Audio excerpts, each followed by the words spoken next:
大家好，这里是猿猫说，咱们一起看看世界的变化，聊聊你我的生活。今天咱们聊一个前段时间被《纽约时报》深度扒开的话题——迪拜。在《纽约时报》的这篇文章里提到，近期的战火袭击直击迪拜新型全球城市模式的根基，它已经成为平台型城市。与其说是有居民与历史的扎根之地，不如说是资本交换的空白石板。现在的这场战争提醒我们，无论一个城市多么的繁荣迷人，都无法靠金钱摆脱历史与地理的力量。本质上，这里仍然是一座无根之城。任何严重的冲击，比如自然灾害、恐怖袭击，或者甚至是税法的突变，都有可能让这里的居民去寻找下一个安全港。本轮自2月28日开启的伊朗冲突，把这座沙漠里造出来的全球第一城推向了一场前所未有的危机。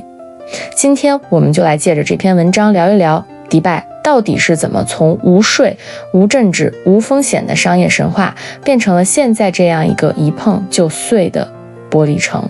而它暴露的平台型城市的危机，又给新加坡、硅谷，甚至我们身边的很多城市敲响了什么警钟？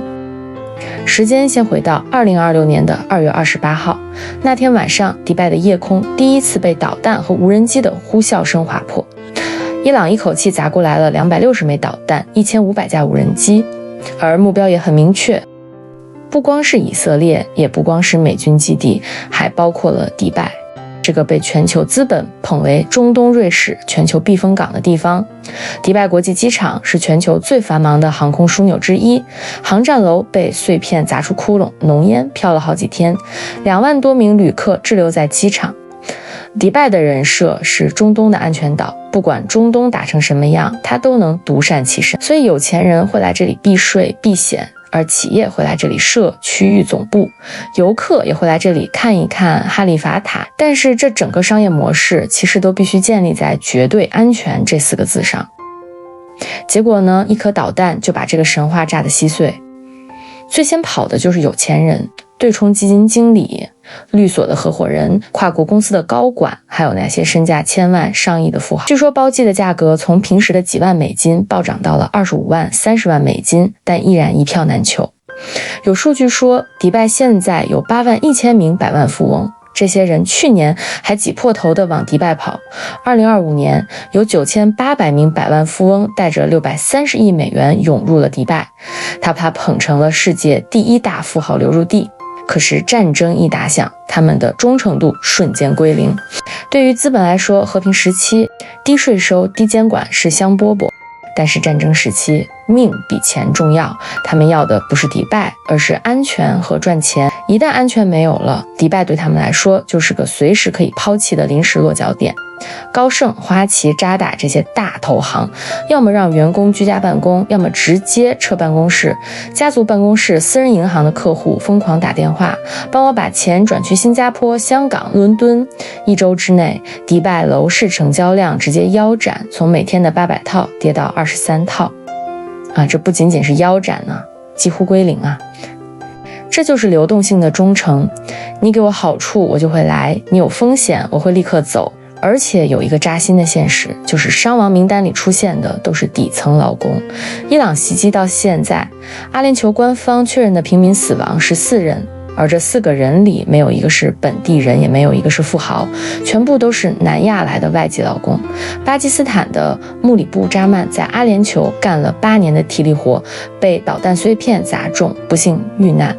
孟加拉国的萨利赫·艾哈迈德55岁，送了25年的桶装水，在路上也不幸遇难。尼泊尔的迪巴斯·施雷斯塔只有29岁，来迪拜只有1年半的时间，在机场当保安，被无人机碎片击中，不幸遇难。还有一个是巴基斯坦的司机，在迪拜街头开车，被碎片砸穿车窗。迪拜有400万人口，其中90%都是外籍，其中几百万都是来自印度、巴基斯坦、孟加拉、尼泊尔的劳工。他们的工作一般是建筑工人、酒店的清洁工，或者开出租车，或者送水送外卖。没有他们，其实迪拜一天都运转不起来。可是在危机面前，他们也是最没有保护的人。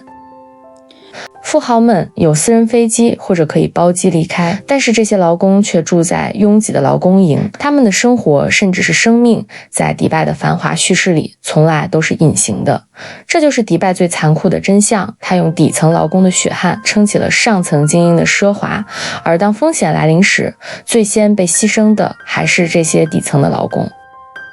纽约时报的这篇文章给迪拜起了一个很精准的名字，叫平台型的城市。这是什么意思呢？它不是一个传统意义上的城市，它没有历史，没有社区，没有本土文化，它更像是一个资本流动的空白石板，一个供全球资本、人才、游客中转的超级平台。它的发展模式被称为迪拜化，复制全球最顶级的奢侈品店、摩天大楼、机场、酒店，营造一个无菌的、没有任何本土特色的环境。你在迪拜的购物中心里看到的 LV、GUCCI、Nobu 餐厅，跟纽约、巴黎、东京一模一样。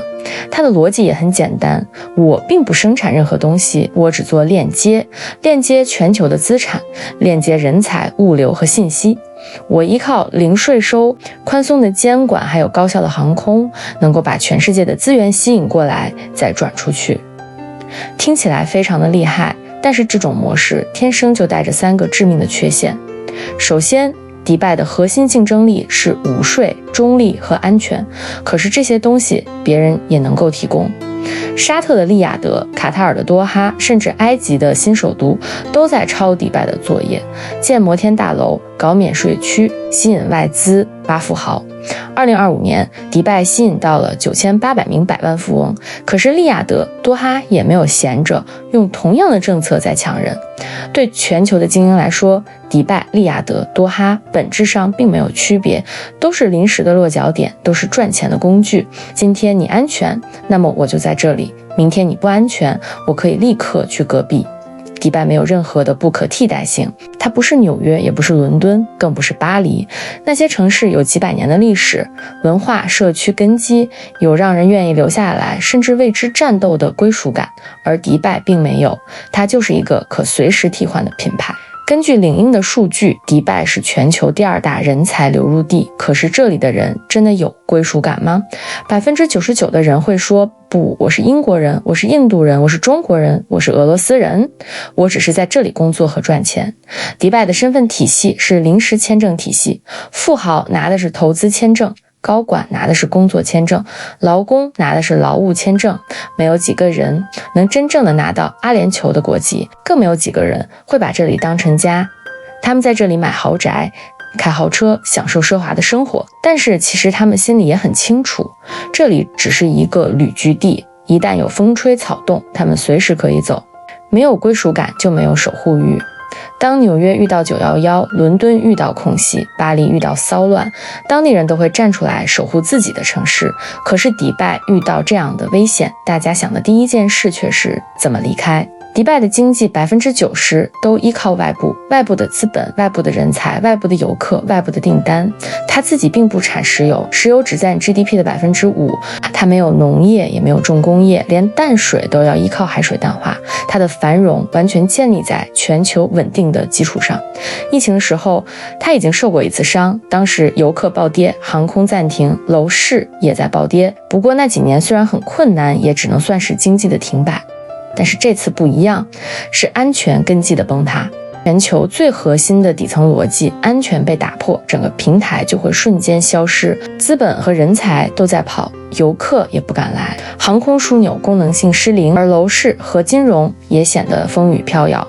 这就是无根城市的宿命。当所有的繁荣都来自外部，那么一旦外部出现问题，力量似乎很难维持繁华。这并不是个例，它是全球化 3.0 时代所有超流动城市的集体困境。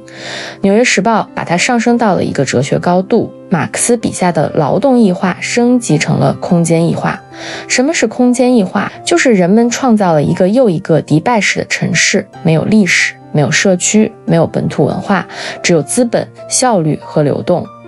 人们住在这些城市里工作、赚钱、消费，但是跟这个空间并没有情感连接，并没有身份认同。他们是全球的游牧民，今天在迪拜，明天在新加坡，后天也有可能在硅谷。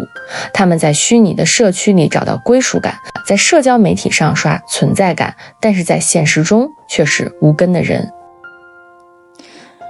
一种是纽约、伦敦、东京这种传统城市，有几百年的历史，有老街区，有老建筑，有老社区，有本土文化、本土身份和本土认同。遇到危机的时候，所有人的归属感会让大家一起撑过危机，一起重建城市。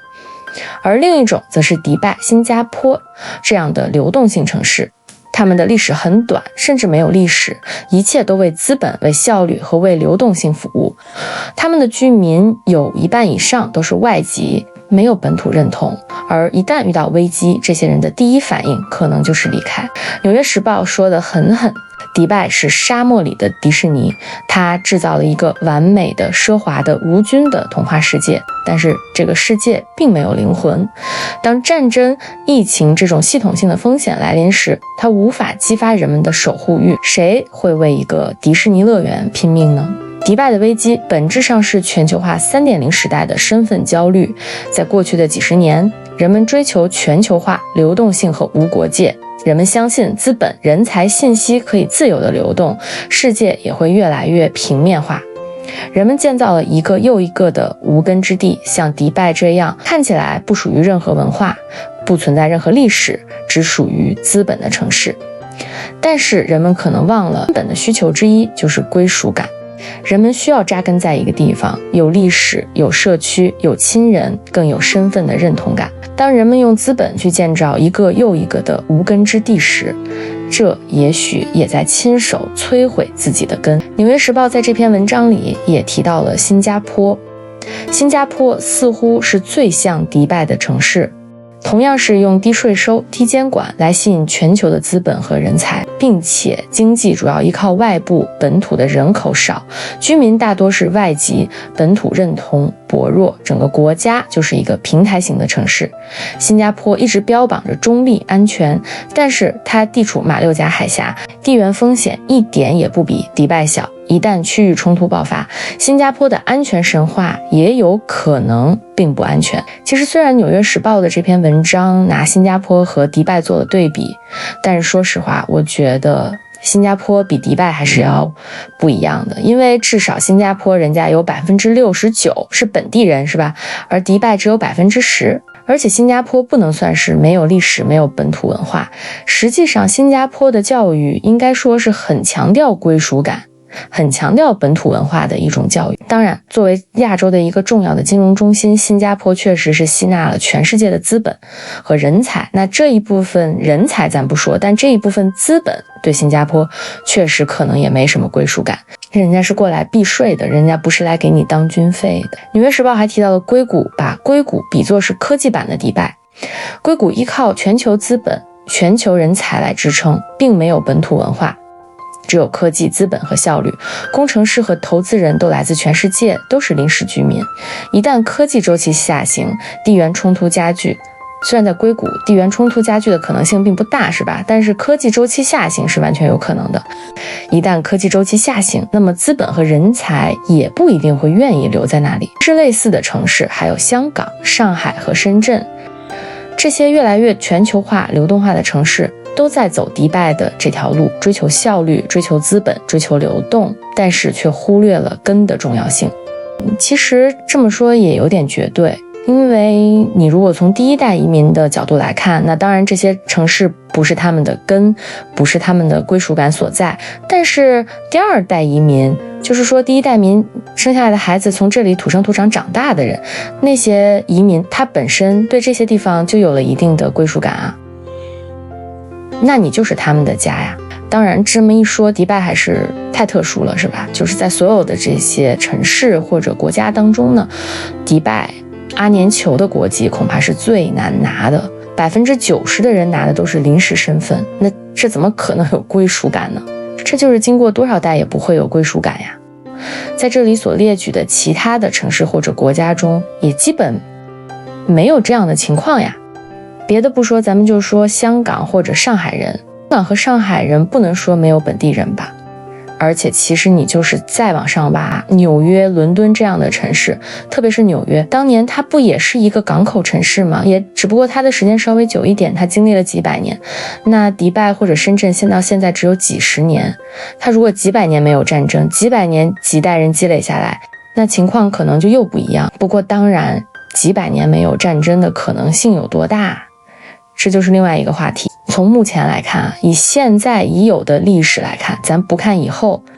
那除了你美国本土的城市，其他的这些似乎要不就是太年轻，是吧？否则的话都不能说是几百年都没有战争。最后咱们回到迪拜，这场危机对迪拜来说是一次压力测试。纽约时报的结论很沉重，当疫情、战争、气候危机这些系统性的风险越来越频繁时，这种经济上严重依赖外籍人士的城市将会首当其冲，他们是全球化的宠儿，也是全球化的牺牲品。